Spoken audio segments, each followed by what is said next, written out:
Buenas tardes. Me llamo Maruchi. My name is Maruchi. Welcome to Cuban Pathways. I have the honor and pleasure of sharing the event Cuban Pathways with my husband as an exhibit sponsor for the Tampa Bay History Center. Cuban Pathways has been a dream come true for a trustee. As an early trustee of the History Center when I came on several years ago, I asked the Tampa Bay History Center to please consider doing an exhibit about Cuba and how it relates to Tampa. Because a lot of people don't realize that Cubans have been in Tampa for 100 years longer than Miami. Therefore, the concept of Cuban Pathways was developed and born and developed, but after a while, COVID hit, so we had to postpone the exhibition debut, but finally last year it happened. One of the other wonderful things that has happened with Cuban Pathways, it is now an award-winning exhibit. In 2022, the Southeastern Museum Association decided that Cuban Pathways deserved a gold medal as an exhibit. Not only a gold medal, but the first gold medal for an exhibit for the Tampa Bay History Center. We couldn't be more proud considering what the exhibit is about. Cubans that have been here for over 150 years have made our History Center an award-winning exhibit. Dr. Brad Massey is the curator of this exhibit, and I express my sincerest congratulations and my sincerest appreciation for bringing this exhibit to life. And wow, what a life it has had. It will eventually close in February of 2023, but it will be a traveling exhibit. It's the first exhibit that the Tampa Bay History Center has created to travel. So stay tuned for where Cuban Pathways will travel next. But right now, I'm going to introduce you to the rest of the exhibit. The entrance to Cuban Pathways is a magnificent mural of the harbor of Havana. It is an eclectic collection of the architecture that exists there. We think that this photograph might be from the late 70s, perhaps the late 80s, but it could be as old as the 60s. You see the eclectic housing that takes place throughout the section of Havana Harbor. Havana Harbor is right here. People often wonder, well, where was it Teddy Roosevelt went? What a more beautiful view than Havana Harbor in the middle of this neighborhood. This is called the Malecón, which would be the equivalent to the Bay Shore in Tampa, the Malecón de La Habana. Here is a statue of Christopher Columbus, and people moving, activity, life, centuries of architecture. If you note this picture, this building or this wall is from the colonial times, when the Spanish ruled Cuba. Only a wall is left, and you can see that they're trying to fortify it so that it remains for future people to learn and to see and experience. This is El Morro Castle. So this is the entrance of Havana Harbor, and this was at one time a prison, and I'm not sure it still is or not, but it is a very magnificent view and colorful view of introducing our exhibit called Cuban Pathways at the Tampa Bay History Center. The exhibit is only 2,100 square feet, but it is packed with information, images, memories, and a lot of things that will bring you back to a beautiful island country. First of all, the most important thing to recognize is the actual island country, the topography, what made Cuba, Cuba, and what made whatever happened in Cuba happen, which sounds a little weird, but the terrain of Cuba was very important. Cuba was pretty mountainous, surprisingly for a Caribbean island. So a lot of what happened in Cuba through the millenniums has to do with the terrain. Slaves would hide in the mountains, freed slaves would hide in the mountains, soldiers would hide in the mountains, terrorists would hide in the mountains, and Fidel Castro's soldiers hid in the mountains. So the mountains of Cuba have had a lot to say in the history of what went on through the millennia of Cuba. The title Cuban Pathways, you wonder, what does that really mean? There were so many different groups of people from around the world that went through Cuba in the matter of 500 years that we decided an easier way to be able to follow the pathways of the different people that came was to identify the people with these maps that are maps of the different countries where they came. so that we have 3 Cuban pathways. The first Cuban pathway is the Afro-Cubans, or the African slaves, and eventually became the Afro-Cubans of Cuba. They're so very important in the history of Cuba, and each one of the pathways has a certain sponsor or a certain persona that kind of identifies with that pathway and what transpired while they were in Cuba and participated in everything that had to do with their stay in Cuba. In the Afro-Cubans, the signature person for the Afro-Cubans is La Señora Paulina Pedroso, an Afro-Cuban revolutionary who was very, very important in the independence of Cuba from the Spaniards. She and her husband owned a rooming house in Ybor City for the black cigar workers. By now there were hundreds and hundreds of cigar workers in the 1880s, 1890s, and they owned one of those rooming houses. The story goes that she became friends with Jose Marti because, as we all have learned from so many different sources, Jose Marti came to Tampa 22 times and stayed. When we mean he came to Tampa, it doesn't mean he left the next day. We mean that he stayed because he felt that Tampa was the cradle of Cuban independence. That's a pretty powerful statement. And this is a pretty powerful woman that helped to make this happen. She and her husband saw that Marti had been poisoned on the street by some Spaniards giving him some poisoned wine. A doctor came in and helped them, and after Marti went through the crisis, Paulina and Porfirio said, "You will be staying in our home, and I will be your bodyguard," is what Paulina's husband would say. And Paulina says, "I will help you."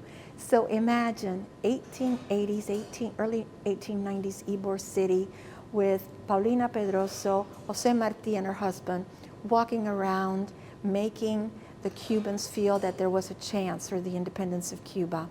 And they were lifelong friends and remained friends through Marti's death. Paulina is such an outstanding figure in the state of Florida that she was selected in the very first class of the Florida Women's Hall of Fame 40 years ago as a representative of the first class of outstanding women leaders. That gives you an impact of what an impact she had on the history of Tampa and the history of Cuba. She helped Marti raise funds and became his lifelong friend.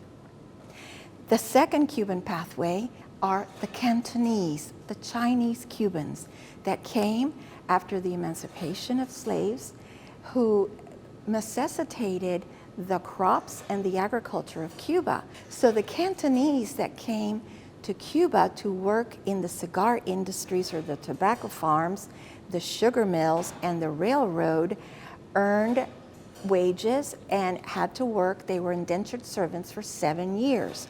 After the 7 years were over, many of them stayed in Cuba. By that time, they had grown families, they had married. 100,000 Chinese, Cantonese specifically, men came to Cuba to work in the industry, and only 69 women.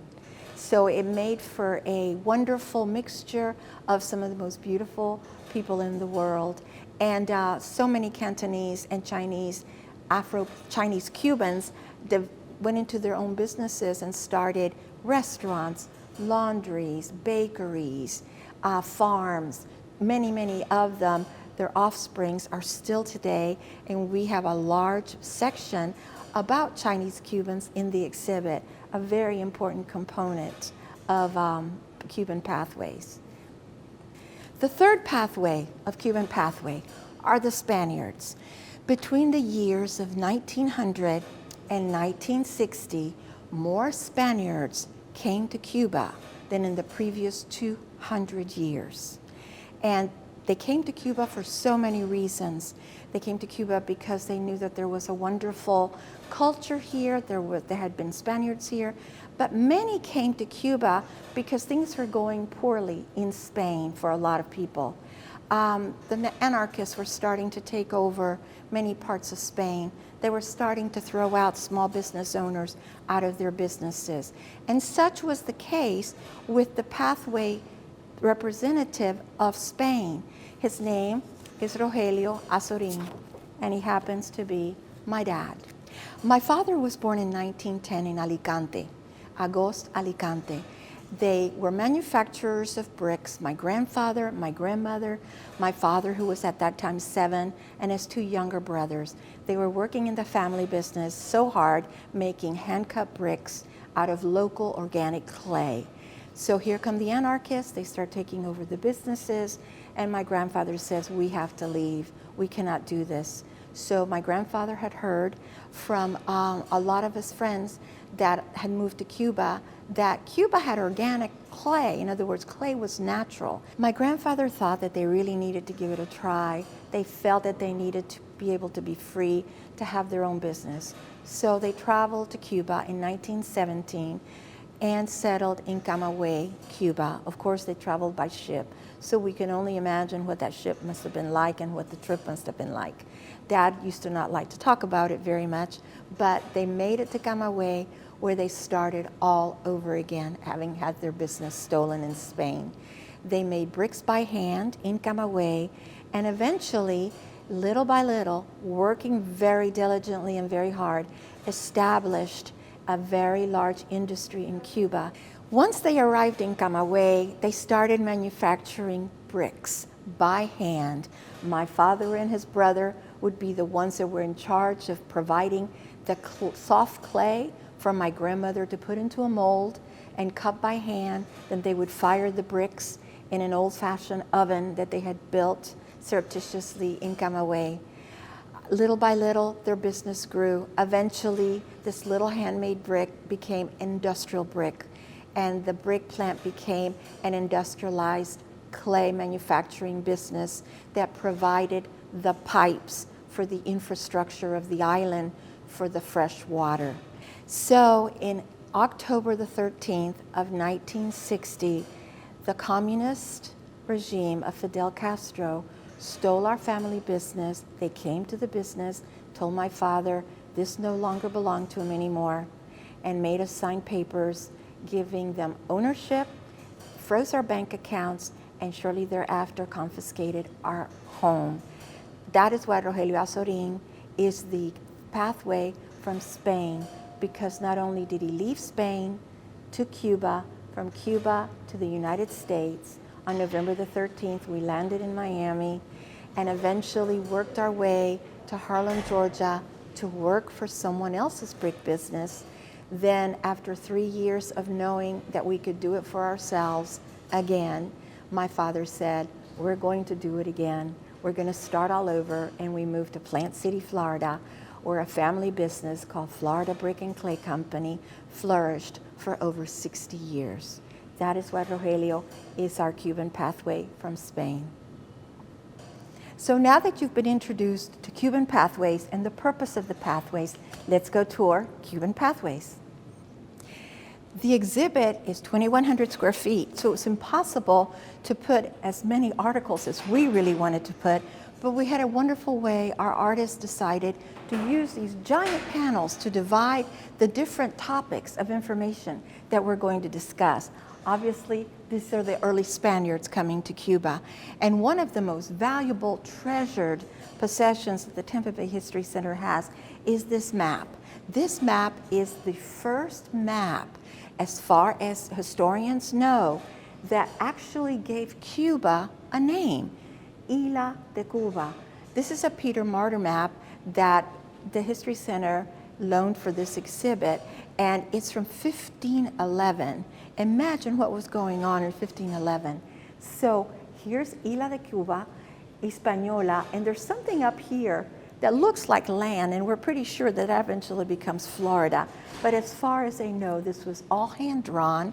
It was printed in a book, and there are only about 3 to 5 copies of this map in the world currently.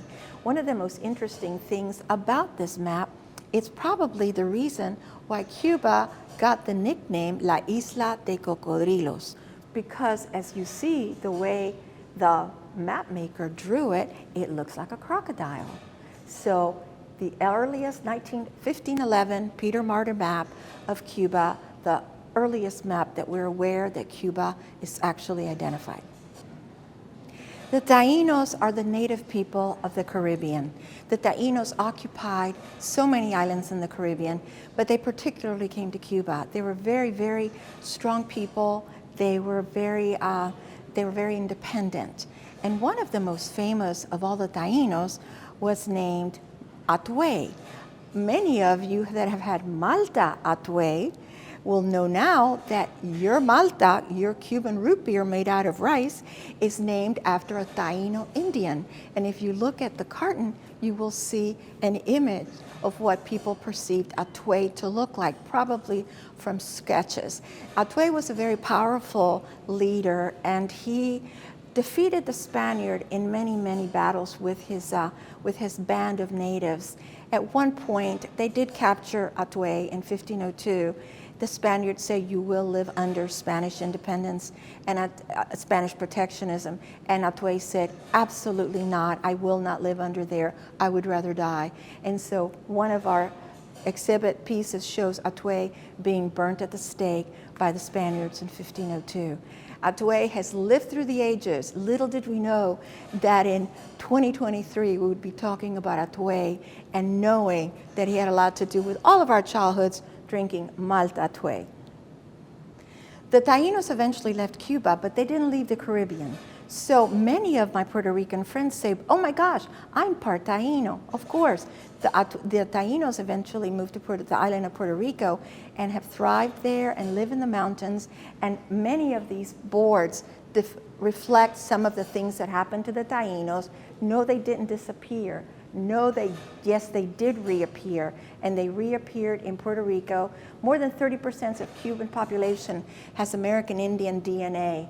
And in part of Eastern Cuba, residents have more than 50%. So one of the most wonderful things that we were able to borrow was a piece of current Taíno art to show that the Taínos are alive and still prospering and still expressing their art in so many ways. And so the 500 years of Cuban Pathways starts really with the presence of the Taínos.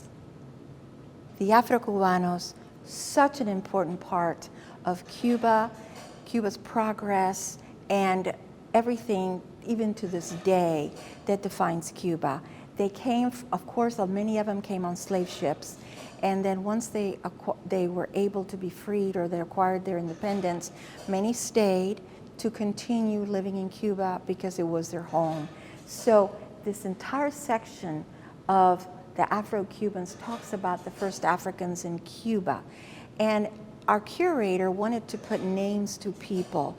So he found a document that showed an insurance policy of a slave owner. He was insuring his slaves because the slaves were the most important asset that they had. Sadly, but it's a reality of the times. And so when we move over here, you can see some of those documentations. And some of this beautiful art was on loan from different organizations that I will be happy to credit later. One of the other things is the mining. A lot of Afro-Cubans mined, and they would mine iron ore. And in the exhibit, we have a piece of iron ore that was actually mined in southeastern Cuba. Many of the Afro-Cubans that lived in Cuba lived in freedom. Some of them had jobs, some of them had farms. One of the most important, in my opinion, given a name, is Vicente Escobar. He was a freed black slave that was an artist. This is a photograph of the Secretary of Havana, whose name happens to be Cervantes, but he's not the one that wrote Don Quixote. But Vicente Escobar painted this portrait of the Secretary of Havana. He was such a prolific and talented person that the court of Spain asked him to come to the court of Spain and become the painter of the court, of the royal chamber.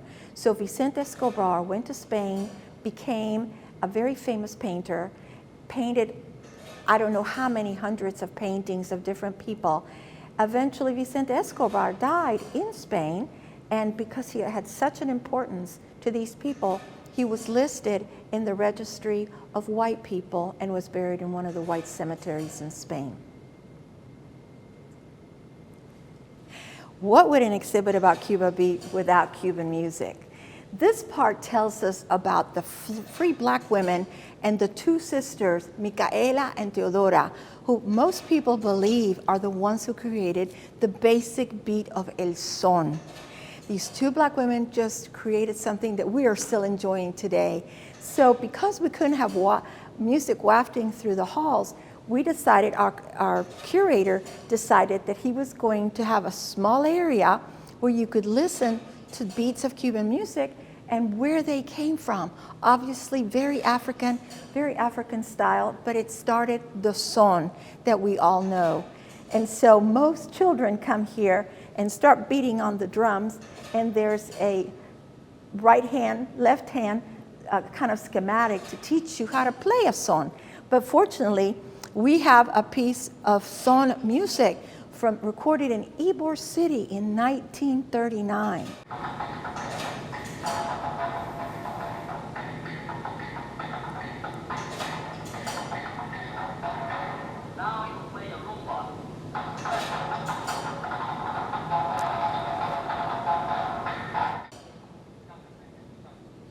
So Cuban music, Cuban Pathways could never be without Cuban music. This particular six-piece band is also from Ybor City. Imagine, this is before in the 1940s. So, and they're actually playing Son de la Loma.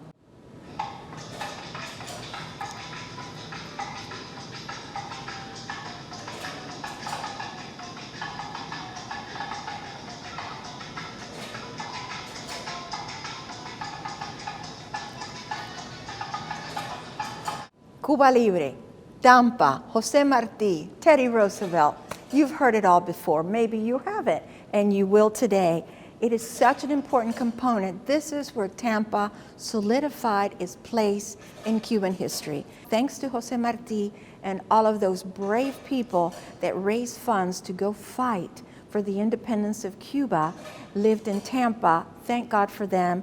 And this is why Tampa became the cradle of Cuban independence. You can see behind me, Jose Marti is down here in front of the Ybor Cigar Factory doing one of his very famous speeches about workers. Here are the soldiers getting ready under the guise of Teddy Roosevelt and the Rough Riders, getting ready to leave from Port Tampa City, which was an actual city south of Gandy Boulevard, where all of these people embarked on ships headed to Cuba. Remember the map in the front that shows Havana Harbor? They came from here and landed there.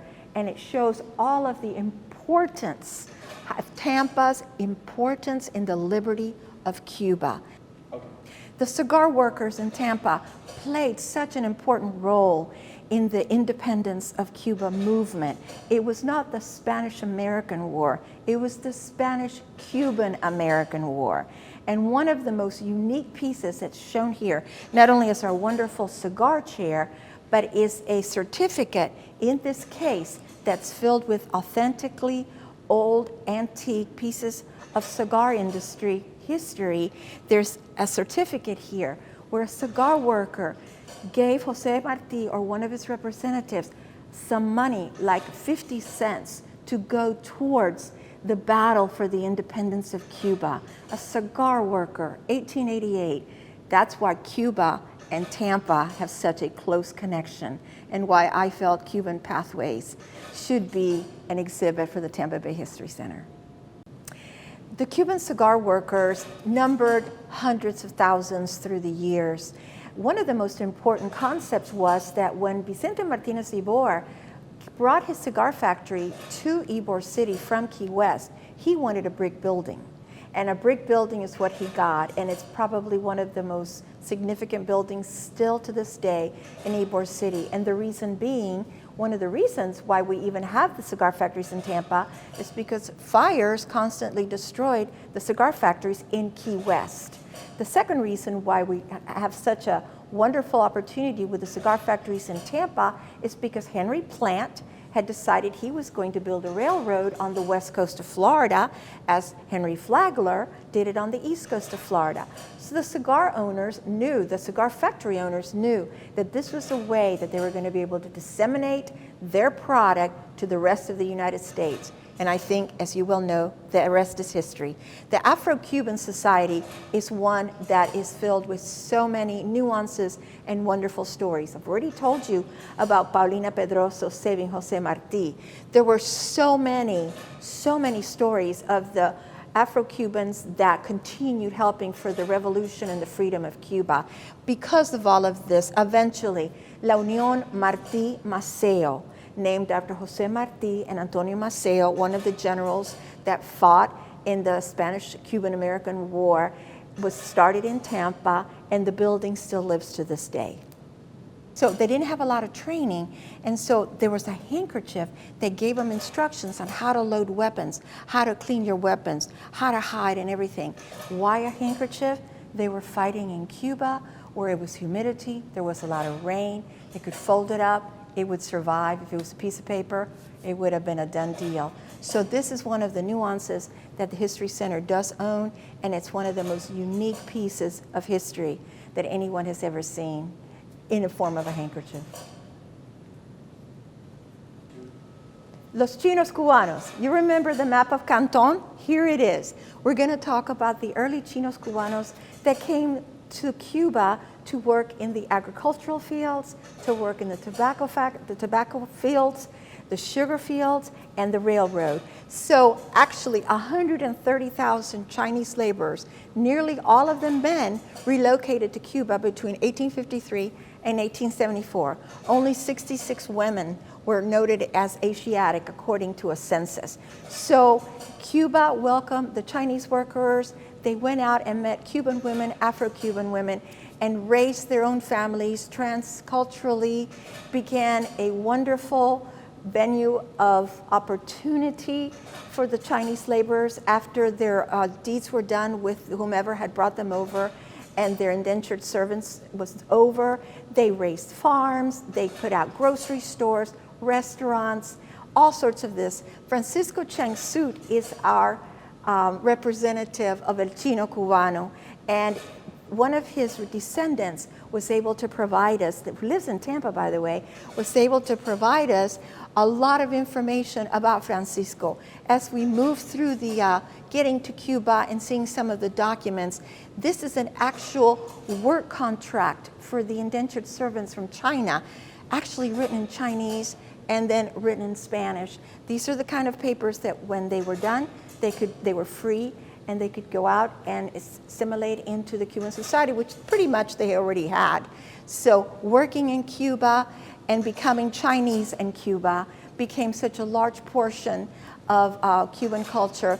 And as many of my Cuban friends know, there's no better fried rice in the world than Cuban fried rice because of the blend of the Cuban culture, the Chinese culture, and all those wonderful spices blended together. This is where we pick up the Rogelio Azorin story as a Spaniard coming to Cuba. This is his residency into Cuba. He became a Cuban citizen from Spain, and then he met my mother, who was a American citizen, but was a Cuban resident, and this is her certificate of residency in Cuba as an American citizen.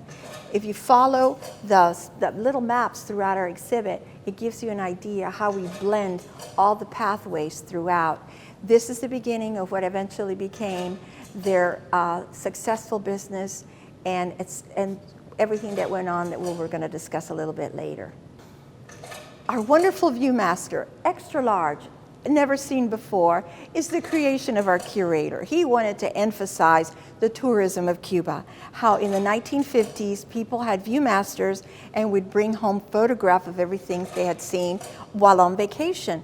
Well, Cuban was no exception, and this is a wonderful and fun way to segue into the tourism of Cuba.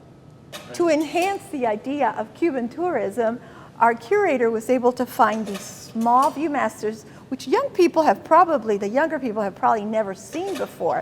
And they do have images of different tourist attractions in Cuba, some of the nightclubs, some of the farms, some of the beautiful beaches. It just emphasizes that Cuba became the #1 tourist destination literally in the world. As we said earlier, the panels divide the timeline of our exhibit, And this is where the revolution of 1959 is featured. This is Celia Sanchez, who was a supporter of Fidel, and she was basically enticed to take the supposedly sexual workers that used to work in the nightclubs into a different environment and make them supporters of the revolution. Absolutely, all of the nightclubs, the hotels were nationalized by the Castro regime, and as we will see later on, we'll see what it's like flying out and how people could not believe this was happening, but it did happen, and it is still happening. And when we decided to do the exhibit, we felt that it was important to make this about the people, not about the politics. This is only one part of it. So one of the creative ways that our curator felt it would be an enabling way would be to have Fidel Castro and Batista in cartoons rather than start writing stories about here or there everywhere. It's just self-explanatory, and this part of the exhibit is where the end of Cuba as we knew it begins and the fleeing from Cuba starts. We pick up Rogelio Azorin's journey through Cuban pathways in this very significant part of the exhibit. These are the nationalization papers where the Cuban government basically confiscated our family business for their personal use. They stole the family business, they closed our bank accounts, froze the money, we had no access to anything, and later that day came to our home and told us that our home no longer belonged to us. This was nationalization of our business, as there were so many hundreds of thousands of businesses in Cuba. Our family was an industrial family. We manufactured, as I told you earlier, as far back as Spain. My parents, these documents number 19 pages. Our curator, Brad, wanted to make sure people realized the detail, the attention to detail that these conquistadores of freedom made during the Cuban secession of all these properties. They highlighted the inventory of tractors, chickens, forklifts, all sorts of things that were personal to the family. And then they came to our home and did the same thing and would not allow us to take anything from our home except a small bag of personal items, because as the militiamen that came to our home to tell us it no longer belonged to us told my parents, everything in this house has been inventoried. You're not allowed to take anything but a small bag with personal possessions. This was on October the 13th, 1960. By November the 13th, 1960, our passports were stamped Miami, Florida. We had fled Cuba within a month of having everything that our family had worked for the past 50 years nationalized and stolen. We were landing in Miami in our newfound country, never to return. This is a corporate brochure of Las Industrias Azorín de Camagüey. So this would have been a brochure given to architects for speccing product. At this time, this one was about drain pipes. And I earlier shared with you the information that the drain pipes brought where the infrastructure of the island where fresh water flowed. The Azorín family was one of the industries that provided these pipes, sold them to the government for the infrastructure of the island. We were located in Camagüey, Cuba, and my father was a very sentimental soul. So the trademark of Industrias Azorín was the tinajón, which was the trademark of the province of Camagüey. They were the water collecting jars made out of clay, which he probably made when he was a child, after he came from Spain in 1917. This corporate brochure is filled with specs about all the products made by the Azorín family, and it was one of the things that came in their papers, and I'm honored that they brought them. I'm thrilled that I'm able to share them, and they're forever etched in our memories. The impact of Cuban Pathways has been felt for many generations of Cubans in Tampa.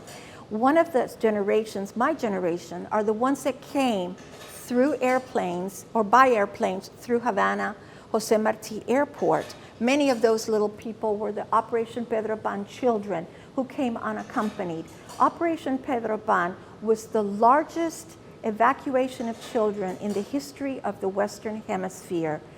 It was 14,000 children that came unaccompanied because their parents were not allowed to leave their homes because they were professionals and the government did not want to suffer from a brain drain. Many of these children would be taken by their parents to Jose Marti International Airport in Havana, and they would sit in the exit visa or the salida for international flights called La Pecera. It was a giant goldfish bowl type building where it was all glass, and those airplane seats are the airplane seats that many of us sat in when we were getting ready to leave Cuba. My family was fortunate enough we were able to leave intact because we left so early in 1960. Others were not so lucky. Others came without their parents, never to see their parents again, but many of them have had reunions. So the young people that were young kids at that time that are my generation come to the exhibit and they see the seats and they go, wow, I sat in those seats. And we've seen many a tear and we've shed many a tear together, remembering the horrors of what it was like to leave Cuba without your parents and to leave Cuba knowing you would never return. Rafael Martinez Ybor, one of Tampa's treasures, donated his last 2 nickels that he came with from Cuba. He and his wife Cecilia were given an hour and a half to evacuate their apartment with personal belongings before they were escorted to Havana Airport to leave, never to return. So Rafael said you had to empty out your pockets of change when you left, as my father had to do. And when he came to the United States, realized he had 2 nickels left, or nickels, 2 coins left. And when we knew that we were going to be doing Cuban Pathways, he graciously donated those 2 nickels to the History Center so that we forever encase the Rafael Martinez Ybor and the Ybor family are such a part of Cuban as well as Tampa history that it's an honor for him to have done this for this exhibit. Cuban tugboat. This is a Cuban tugboat. It is powered by a Russian tractor engine that is diesel run. So this tugboat that brought 12 people from the shores of Cuba to the shores of Key West was homemade. And it kind of like is a symbol of the desperation of people wanting to leave at no matter how they endanger their lives. So many of these boats end up in Key West. Many of the people that are riding on the boat get sent back to Cuba. Many of the people escape. There's no more wet foot, dry foot. That was done away with in late December, early January of 2017. And this is an example of true desperation of wanting to find freedom, something that so many of us take for granted. This is a map of the Straits of Florida. This is Havana Harbor down here, and Miami is up there. There are the Keys. So the currents are horrible because it's the Gulf current going to Europe. It's very treacherous. So many of the generation of Cubans that live in Tampa that have shared their experiences with writing this to the United States come to this exhibit and just fall apart and just cry. And maybe it's a recompensation or a consolation that they made it. We made it, and this is a proof that we made it. So unfortunately, the 12 people were returned. We weren't able to find out any information about the people that came on this tugboat in fall of 2021. But most likely when they were returned, I don't think they were allowed to live their normal lives. They were probably executed. We don't know. We don't know that kind of information. I don't know if we ever will. So take heed. This is probably one of the most important things that showcases the fight for freedom and the fight for independence and the desire to live in a free country like we do in America. To finalize the end of Cuban Pathways and to give you a wrap-up of what became of our 3 Cuban Pathways, our personas that exemplified their journey through the history of Cuban Pathways. Paulina Pedroso as I've told you earlier, became an amazingly famous Afro-Cuban revolutionary. She and her husband moved back in 1910 to Cuba, where they eventually died. But Paulina's written in all of the books, history books of Tampa, as well as all of the books that have to do with the freedom fight for Cuba with Jose Marti. She and Jose Marti remained very lifelong friends. The Changsut family emigrated from Cuba to parts in Florida, parts in Central America, and other parts of the Caribbean. And there are Changsut family members living in Tampa who were generous enough to provide us with a lot of this information.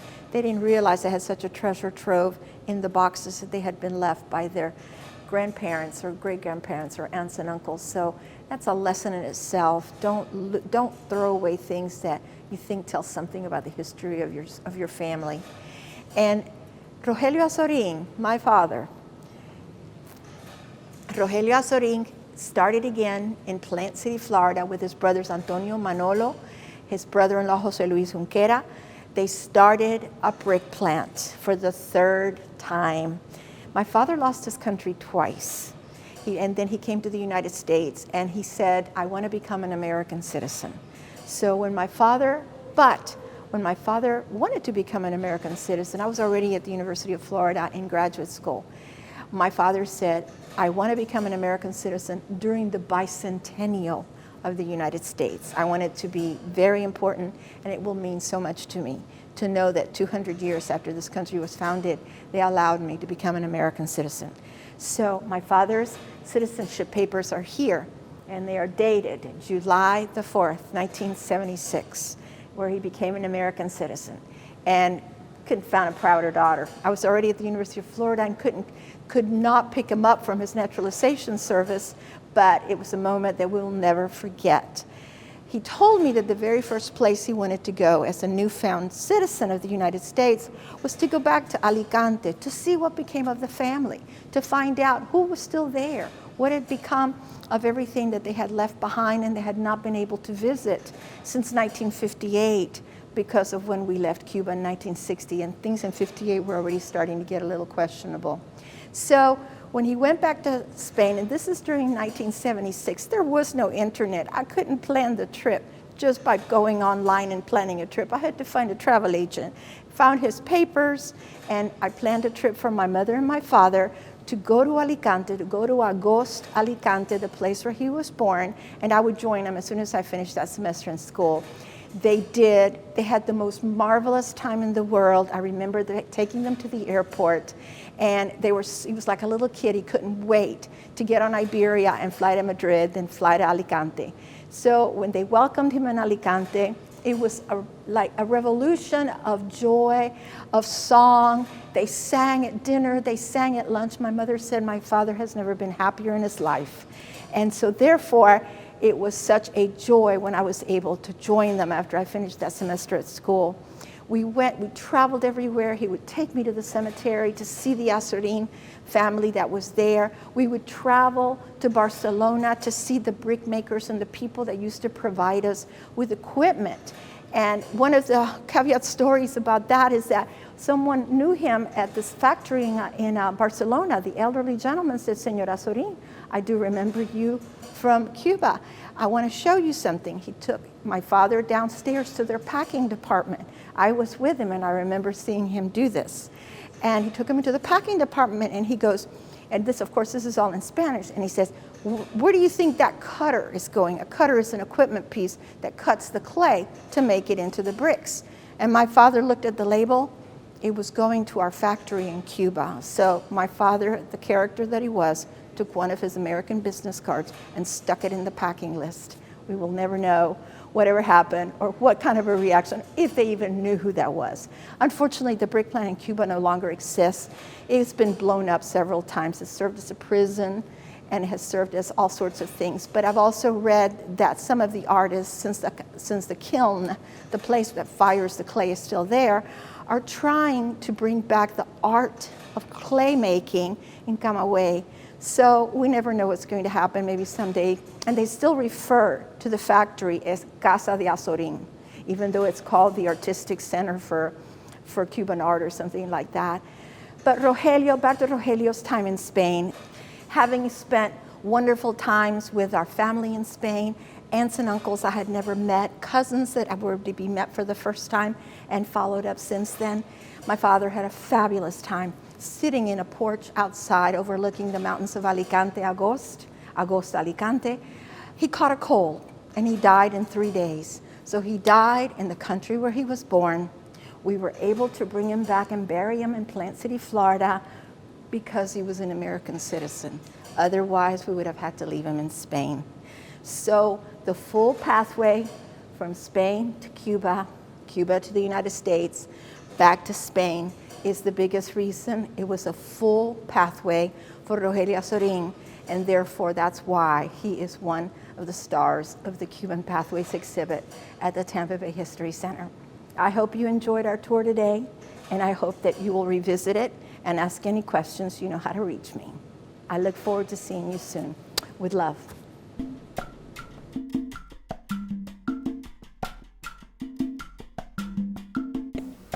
This is actually the second time that I come to this exhibit since it became available for us to visit.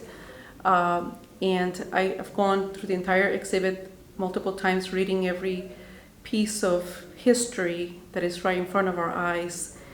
And it did not fail to happen again this time, that every time that I get to that boat, I imagine the night that my mother left with 3 small children. I was 15, my sister was 13, and my brother was 11 years old. I remember that stormy night when she put us all around her, and we saw the storm, the lightning, and she was praying that we would be able to make it to freedom and that we would be able to see my father again.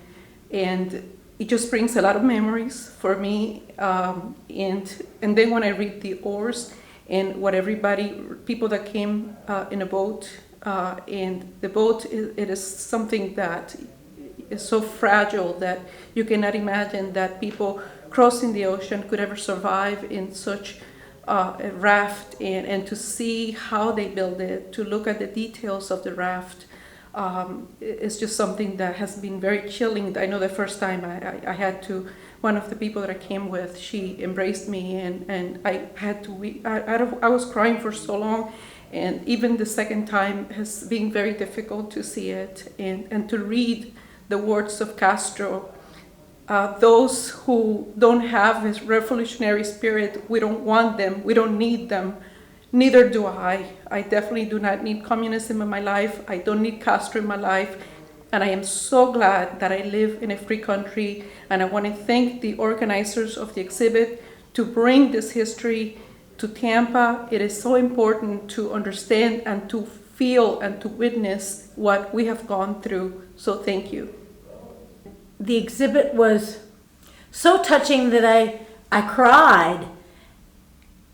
You know, going through it with my mom and my brother, and my mom, who was 35 when she came here with 2 young children, 4 and 2. So the exhibit really hit home. And, you know, her brother came on a boat, on a boat smaller than the one that's displayed. So, yeah, it was marvelous, and we plan to come back because there's so much to see. We took the tour, we went on our own too. There was so much to see that we're going to come back and take some more time and see more things.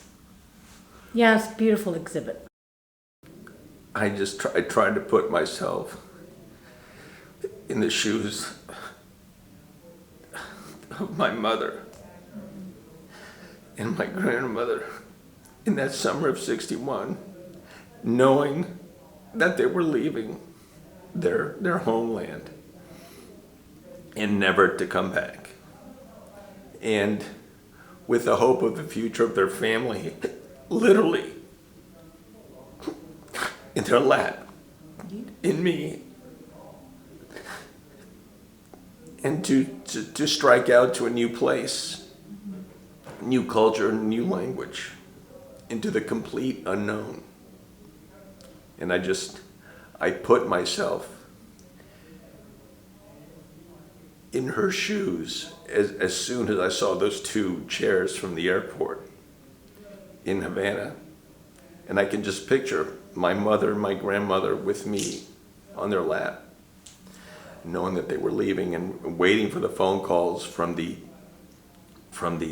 embassy in Mexico City, because the Cuban authorities were giving my mother and grandmother some, as they gave almost everyone who left, a real hard time, asking for a little bit more and a little bit more, and to be getting calls from the embassy. My father, luckily, he was already in Mexico City, had some connections, and they were making calls saying, you must let that woman on that plane with her mother and her child. With my sister, my mother was already burying my sister. And you were an 8-month-old baby. I was an 8-month-old baby. When you look at the different components of this exhibition, it spans 500 years of Cuban history, more than 120 artifacts. The goal is for people to learn about Cuba and how many different types of people live there: the Chinese, the Afro-Cubans, the Indians. What do you want people to learn about Cuba when they come and enjoy this exhibition? That Cuba was such a fascinating, beautiful, multicultural haven. It was a beautiful place. Mm-hmm. Is there one particular piece, one particular artifact besides the plane seats that you just really loved? And I ask you to think of it from a positive perspective, because I don't want people to feel like, oh my gosh, it's so sad, I can't go there. Well, no, the two things, I will go back to that seat and to that boat. For all the suffering that went on in that boat, those people knew that they were going to something far better, something where they were going to a place in a land where people can strive as far and as hard as they wish, given all the talents that God gives them, to strive and to stride, which was the spirit that the Cuban people had long before the revolution. And the Cubans knew that spirit could be sparked again in a beautiful country like the United States. And I view Tampa as my Ellis Island, because we went from Cuba to Mexico to Panama, then to Puerto Rico. We lived in many, many different places, and we finally ended up in Tampa. I learned how to speak English at Our Lady of Perpetual Help. Tampa's my Ellis Island. The exhibit is very well presented. It tells a story from the beginning, 500 years of history of Cuba, which is something to think about, of all the different phases Cuba went through, different periods. There's time of the Spaniards, there's time we were under the English, the Americans. The English took care of us for a while, and then back to the Cubans with our first president in 1902, and then Cuba became a republic until the date of 31st of December of 1958, when Cuba was taken over by the revolutionaries that turned out to be a socialist government, mainly communist, but in the beginning, we would have never known the real truth. It came out a year and a half later, and Cuba has been under the rule of the socialist and communist government ever since.